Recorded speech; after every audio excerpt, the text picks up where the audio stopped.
বানা দোকানটা যে জলদি খুলে দিলাম নাকি?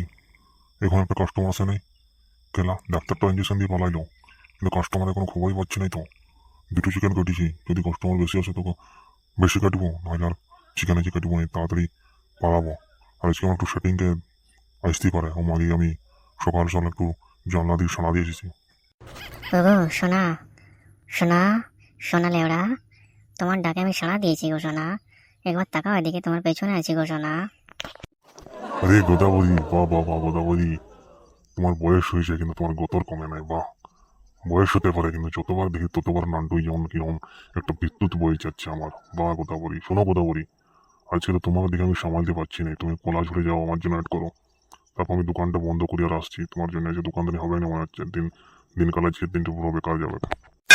ঠিক আছে সোনা, আমি কলা ঝুড়ে তোমার জন্য অ্যাড করছি। আর শোনো, যাওয়ার সময় একটা লেগ পিস নিয়ে এসো, আমি ঘরে তো একা, মায়ের শরীরটাও ঠিক নাই, রাত্রে রান্না করে খাবো, ঠিক আছে? তুমি একটু নিয়ে আসবে। আরে গোদাবরী, তুমি চিন্তা করো না গোদাবরী জান আমার, আমি তোমার জন্য লেগ পিস কিনে সিনা গর্দন সব নিয়ে আসছি। তুমি চাও কলা গাছের ছায়াতে আমি আমার জন্য অ্যাড করো, আমি আসছি তোমার কাছে এখনই দোকানটা বন্ধ করে। পাড়া গোদাবরীর গতর না সার, বা বয়স হলেও মনে হচ্ছে শরীরের মধ্যে বিদ্যুৎ বয়ে যাচ্ছে ওকে দেখলে, বাপরে বাপ গোদাবরী গোদাবরী। বাড়া, এখন তো বেশি দিন শেষ হয়নি, তবে গোদাবরীর সাথে আমি একটু রোম্যান্স করে আসি, তারপর না হয় দোকানের পর আসা যাবে, কিন্তু তাড়াতাড়ি ঘরে গেলে মেয়েটা এগিয়ে যাবে, মেয়েটাও খটবে যাচ্ছি বানা। আমি যাই গোদাবরীর সাথে রোম্যান্সটা করে আসি, এসে দোকান চালাবো, দোকানটা এমনি ঢাক ঢুক দিয়ে চলে যায়, আর সেগুলো দেখা যাবে। হ্যাঁ, আর গোদাবরীর জন্য একটা লেগ পিস নিয়ে যাই প্লাস্টিক বুঝে, তারপর দেখি আজকে আমাদের কত কিছু হয় আজকে।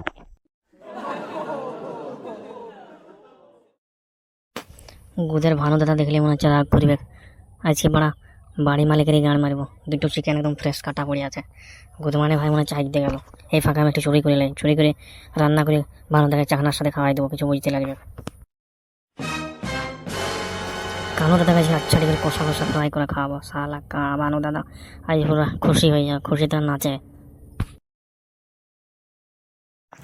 গোদাবরী, এই তোমার কোলে শোয়ার পর মনে হয় আমি স্বর্গে চলে এসেছি রে গোদাবরী। এত সুখ এত আরাম তোমার কোলের মধ্যে, জীবনে অনেক বয়স হলো কিন্তু তোমাকে মন থেকে বের করতে পারিনি। তোমার উপর ভালোবাসাটা ততটাই যতটা 15-20 বছর আগে ছিল। এত ভালোবাসা, এত ভালোবাসি তোমাকে গোদাবরী।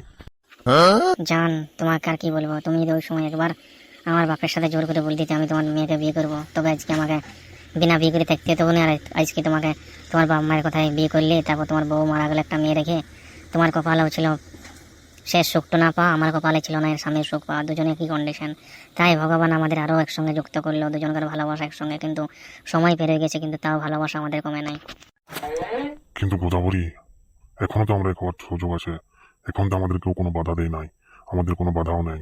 চলো না দুজনে মন দিয়ে গিয়ে বিয়ে করিলে, আমারও মেয়ে বাচ্চার একটা মা পাবে, তুমিও একটা বাচ্চা পাবে, আমিও বয়স সুখ পাবো। সে সবই বুঝলাম, কিন্তু তুমি কি স্বামীর সুখ দিতে পারবে? তোমার কি সেটা করতে আছে? আর আরে উঠলি কেন? ভালোই তো শুয়েছিলে আমার কোলে, আরাম করছিলে, তোমার চুলে আমি সরসরি দিয়ে দিচ্ছিলাম। গোদাবরী, তুমি এমন কি কথা বলছো তুমি? যে তোমার কি স্বামীর সুখ দেওয়ার ক্ষমতা আছে? দেখো আমার ডান্ডায় হাত দিয়ে দেখো, কতটা শক্ত হয়ে গেছে তোমার টাচ হয়। দেখো এই ডান্ডার গ্রাফ কোনোদিনও কমবে নাই, যতদিন তুমি সাথে থাকবে। তোমার কথা দিচ্ছি, তোমার কোনোদিন কোনো প্রবলেম হবে না। সত্যি বলছো? তোমার ডান্ডার তেজ আছে এখনো?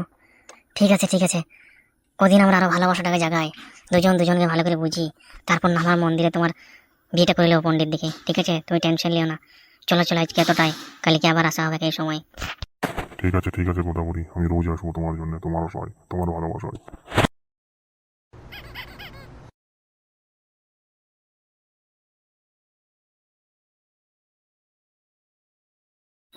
বাড়া চিকেনের গন্ধটা যা উঠেছে না, মনে হচ্ছে আশেপাশে পাড়াপড়শির লোক সবাই না গন্ধে আমার ঘরে দৌড়িয়ে আছে, খাবো খাবো করে কেলা। পানিটা মরিচে, মনে হচ্ছে নামাই দিতে হবে। বোকাজিতে কানুটাও আসার সময় হয়ে গেছে মনে হচ্ছে। এই সময় বাপ তো গেছে কাজে, আর কানুর আসার সময় হয়ে গেছে, বাইরেটাই বসে যায়।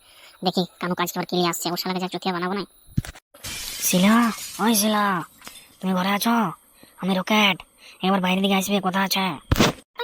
পাঁচুত রকেটের কথা মনে হচ্ছে। ও শুরু হচ্ছে, সেদিন আমি আমার ফুটবলে হাত দিতে দিলাম, আমার এখানে হাত ধরে আমার বারোটা বাজায় দিয়ে বোকাচোদা রকেট। মামা যদি কালকে রাতে ফোন করেছে আসেনি বলে কেমন যেমন ঘরের দূরে চলে এসছে, কিন্তু যেমন করে হোক বেটা রকেটকে তাড়াইতে হবে, না আমি ফেসে যাবো, কানু দেখে নিলে বিপদ, জিনিস খেলা বন্ধ হয়ে যাবে আমার। আরে রকেট, তুমি দিনের বেলায় কি জন্য আমাদের এলাকায় এসেছো? তুমি জানো এলাকাটায় আমাকে তোমার সাথে কথা বলতে দেখলে আমার হাল কি করবে আমাদের এলাকার লোক? তুমি যাও, এখন যাও, আমি তোমার সাথে রাত্রে কন্ট্যাক্ট করবো, যাও। বাড়া কালকে 100 বার ফোন করেছি, ফোন করে করে আমার মোবাইলে চার্জ শেষ হয়ে গেল, তাও তোমার আসার নাম নাই। কি ব্যাপার তোমার, আসছো না কেন? কি করেছি সেদিন? একটু দাবাইছি তো, তারপরে তুমি আসবে না নাকি খেলা? ঠিক আছে ঠিক আছে, আজকে রাতে আমি দেখা করবো, তুমি এখন যাও। এখন আর পাশের লোক দেখলে আমার গানটা ফাটাবে, আমার বাপের মান সম্মান সব মাটি মিলিয়ে দেবে, সব শেষ হয়ে যাবে আমাদের ইজ্জত এখানে। ঠিক আছে আমি যাচ্ছি এখন, কিন্তু রাত্রে 12টার সময় তোমার আইফোন আমার ফোন আসবে, ভালো করে চার্জে দিয়ে রাখবি। যদি না আসিস ওই রাত্রে আমি আমার বাইক নিয়ে আসবো ঘরে, তারপর তুই ডেলি যাবো।